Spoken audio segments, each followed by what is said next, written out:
Hey, hello, leaders. This is Paul Grau Jr., and welcome to Run to Your Leadership Challenges. So today, again, we're in Season 11. This is Season 11, Episode 2. And I kind of want to talk to you about my high-performance leader story. And because the thing is, although I consider myself a high-performing leader today, there was a long time in my career that I didn't necessarily consider myself a high-performing leader. Now, Season 11 is going to be all about the high-performing leader and how you can kind of do a self-evaluation on yourself, whether or not you're a high-performing leader, and it's going to offer tips on how you can continuously improve to continually be that high-performing leader and to basically mold other leaders into high-performing leaders. Now, I said I didn't always consider myself a high-performing leader in the least bit. And the thing is, early in my military career, I wasn't a go-getter as far as, the one that had to lead all the time. But oddly enough, I always seemed to find myself in a leadership position. I either volunteered if nobody else stepped up, or in the military, they said voluntold, all right? I was basically told that I was going to lead certain things. So I just embraced it. And over time, I saw that I was getting very comfortable in a leadership position. And throughout my career, man, I made more mistakes than I can even begin to think about. But I tried to learn from each and every mistake. I was told way back in England when I was at RAF Lakenheath, I was taking night classes in University of Maryland. And I had a teacher or professor, and this professor said, he's the one that told me about mistakes. It's not a mistake, it's a mistake. It's a do-over. As long as you learn from it and improve on it, it's a do-over. It's a mistake. And I started looking at mistakes a lot like that. And I started looking at failure like that. I mean, one thing to become a high-performing leader, you have to realize that failure is a part of the game. Failure is just another bump in the road. It's a challenge. It's a barrier that you have to face sooner or later. And if you're not failing at anything, I would kind of challenge you and say you're not pushing yourself too hard, because everybody fails and there's nothing wrong with failure as long as we learn from it, get back up, and continue on. So I tried to embrace failure as much as I can. I tried to embrace the mistakes and learn from them and apply them as needed, and then go on. And I still do that.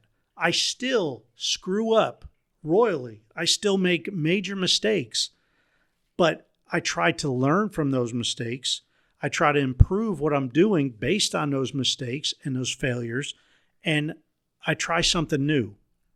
So I got thinking about this. High-performing leader, people see you and they know that they could come to you and get things done.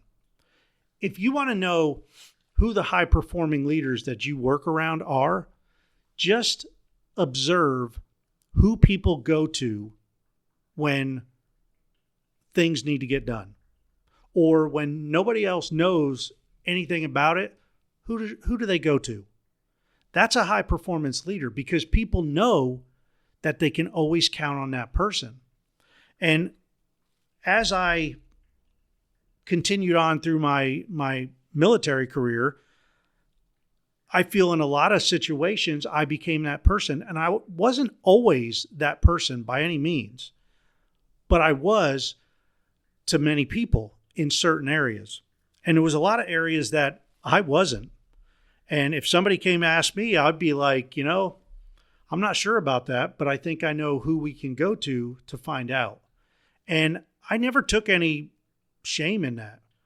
I was always happy to do that. And I think there's three things that I kind of came up with on to be a high performance leader. The first thing is and this isn't even one, but to be a high performance leader, you have to think of yourself as a high performing leader. And there's three things that I believe that can make you think of yourself as a high performing leader a lot more easily. The first one is self-assurance. All right? You know what you know. And you can be really confident in your abilities on the things that you know. That's where that self-assurance comes from. You know, if people come to you with a certain situation, you know that you can help them because you know what you know. The second thing is limitations. Similar to self-assurance and you know what you know, well, with limitations, you know what you don't know. And like I said earlier, you have to be okay with admitting that you don't know that and for reaching out for help. So if somebody comes to you and they say, hey, I need help with this and this and this. Do you know how to do this? There's no shame in saying, you know what? No, I don't. Go find somebody else. No, you're not going to say that. As a leader, you're not just going to blow people off and say, I don't know, go ask somebody else. What you're going to do as a leader, the proper way, is to say, you know what? No, I don't know that, but I can help you figure it out. Or we can figure out who may know it that can teach us, or we can learn ourselves. And when you learn yourselves, there's a lot of trial and error in that process. And that's where the mistakes and the failure may come in. But I'll tell you, I'll guarantee you're going to learn more from your failures than you are from your successes. Because when you succeed at something, you know, okay, I did it, I could do it the same way. Is it always going to be a success? And if that's a question. Maybe the second time you do it that way, it might not be successful. But once you do things over and over and over and they're successful, then that's a good deal. You know that you know that. But again, know your limitations, know what you don't know, and be okay with that. But number 3 is, I call it the ABC of the high-performing leader. ABC, always be curious. Okay? And when I say always be curious, there's some things that go into that, like observation, like asking questions, like seeking improvement, better ways to do things. So basically, always be observing. Even if you know something, observe other people the way they do it. Because sometimes you may see somebody else do the same thing you know how to do, but they're doing it a little bit differently. Maybe their way might be a little bit better. So always be observing. And if you see somebody doing it and you like that, always be inquiring. Always ask inquiring questions. Okay? That's the how, the why. You want to get to that application level of learning. And that's those how and why questions are going to help you get there. And then always be seeking improvement. Improvement, better ways to do things, better ways to lead. But the number one person that you need to always be working on and always trying to figure out a better way to lead them is yourself. Because we need to lead ourselves before we can lead any other people, let alone a large team. So that's 3 things that I think will help you be a high-performance leader. Again, self-assurance, you know what you know. Number 2, know your limitations, know what you don't know, and be okay with that. And ABCs, always be curious. Observe, ask questions, always be looking to seek improvement in one way, shape, or another. All right, so that's it for today.